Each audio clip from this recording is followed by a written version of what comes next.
السلام علیکم ورحمۃ اللہ وبرکاتہ۔ ہماری آج کی پیشکش ہے جرنیل صحابہ۔ جیسا کہ آپ جانتے ہیں، آج کی اس پیشکش میں آپ ایک عظیم فاتح ابو عبیدہ بن جراح رضی اللہ عنہ کے حالات و واقعات سماعت فرمائیں گے، جن کو اسی دنیا میں جنت کی خوشخبری دی گئی۔ جی ہاں، نبی کریم صلی اللہ علیہ وسلم نے خود اپنی زبان مبارک سے فرمایا، ابو عبیدہ بن جراح جنتی ہیں، جو اپنے وقت کے عظیم فاتح تھے، جنہوں نے رومیوں کو ناکوں چنے چبوائے، اپنے سے 6 گنا رومی فوج کا مقابلہ کیا۔ اسی سیڑھی میں آپ بیت المقدس کی فتح کا حیرت انگیز واقعہ بھی سنیں گے، اور 60,000 فوجیوں کے مقابلے میں صرف 60 مجاہدوں کا مقابلہ ہوتے ہوئے بھی سنیں گے۔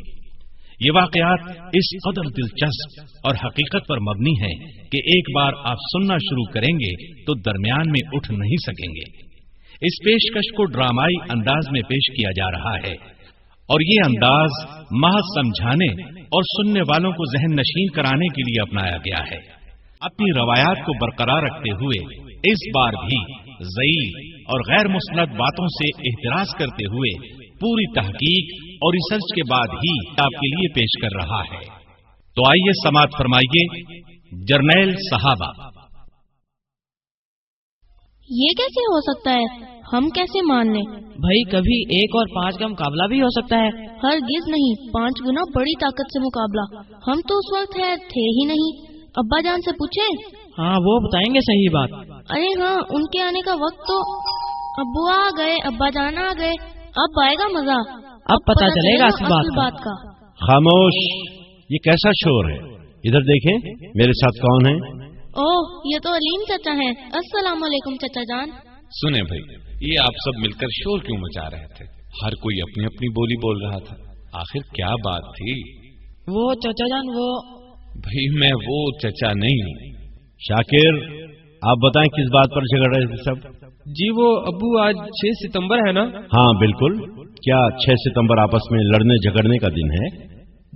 جی نہیں، وہ بات دراصل یہ ہے کہ آج کے اخبار میں 6 ستمبر 1965 کی جنگ کی تفصیلات شائع ہوئی ہیں۔ ان میں لکھا ہے ہندوستانی فوج کی تعداد اس وقت پاکستانی فوج کی تعداد سے 5 گنا تھی۔ بس ہم اس بات پر جھگڑ رہے ہیں کہ یہ کیسے ہو سکتا ہے۔ ہم نے پڑھا اور سنا ہے کہ اس جنگ میں پاکستانی فوج نے ہندوستان کو ناکوں چنے چبوائے تھے۔ بس یہ بات سمجھ میں نہیں آ رہی تھی کہ بھلا 5 گنا فوج کو پاکستانی فوج نے ناکوں چنے کیسے چبوا دیے، جبکہ ہندوستان کے پاس سامان جنگ بھی ہماری نسبت بہت زیادہ تھا، لڑاکا طیارے بھی بہت زیادہ تھے۔ بس اتنی سی بات ہے؟ جی ہاں، بس اتنی سی بات۔ یہ کوئی ایسی بات نہیں، اندر چل کر بیٹھتے ہیں، وہیں بات کریں گے۔ میں اس کے بارے میں بہت کچھ بتاؤں گا، بلکہ اس بارے میں آج آپ کو آپ کے چچا پروفیسر محمد علیم صاحب بتائیں گے۔ یہ تاریخ کے پروفیسر ہیں بھائی، میری نسبت زیادہ بہتر طور پر بتا سکیں گے۔ آئیے۔ ہاں، تو کیا سوال ہے آپ کے ذہنوں میں؟ 5 گنا بڑی طاقت کا مقابلہ پاکستان نے کیسے کر لیا؟ میں بتاتا ہوں آپ کو، آپ کے ماضی میں لیے چلتا ہوں، اس شاندار ماضی میں جس کی مثال نہیں ملتی۔ حضرت عمر رضی اللہ عنہ کے دور میں ایک مرتبہ مسلمانوں سے جنگ کے لیے 60,000 کافروں کا لشکر نکلا۔ حضرت عمر کو خبر ملی، آپ نے خالد بن ولید کو بلایا۔ وہی خالد بن ولید جنہیں اللہ کے رسول صلی اللہ علیہ وسلم نے اپنی زندگی مبارک میں سیف اللہ یعنی اللہ کی تلوار کا خطاب دیا تھا۔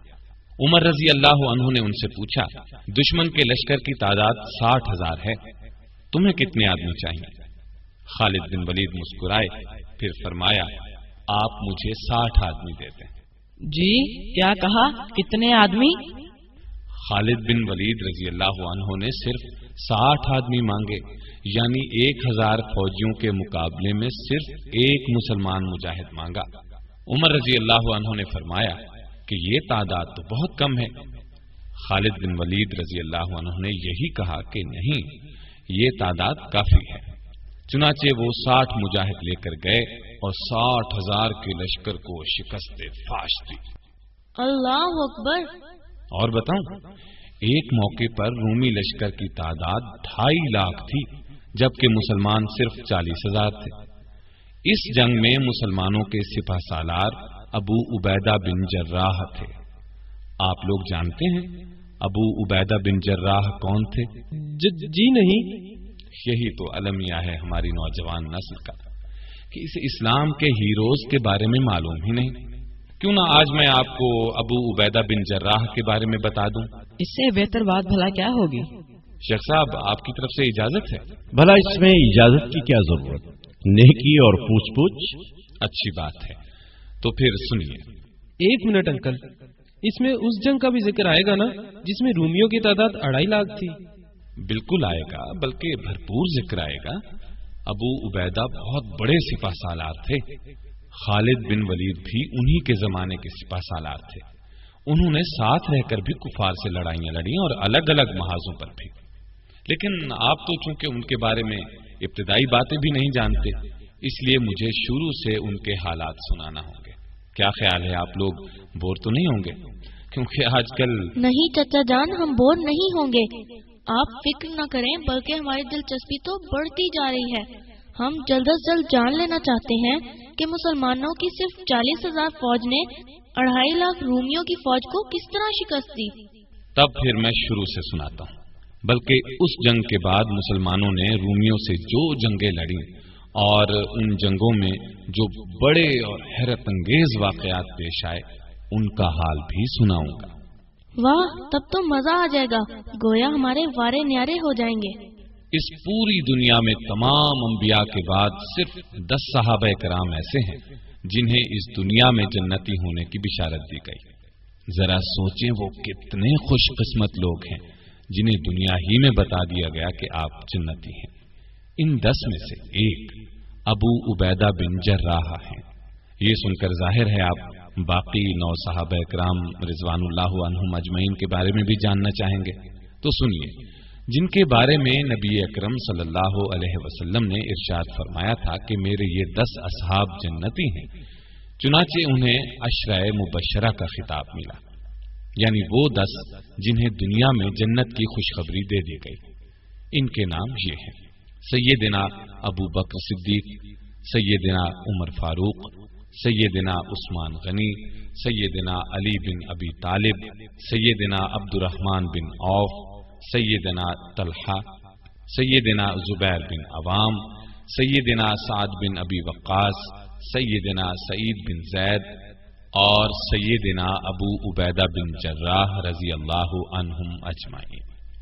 अबू उबैदा बिन जर्राह रजी अल्लाह अन्हु को कई खुसूसियात इसके अलावा भी हासिल हैं।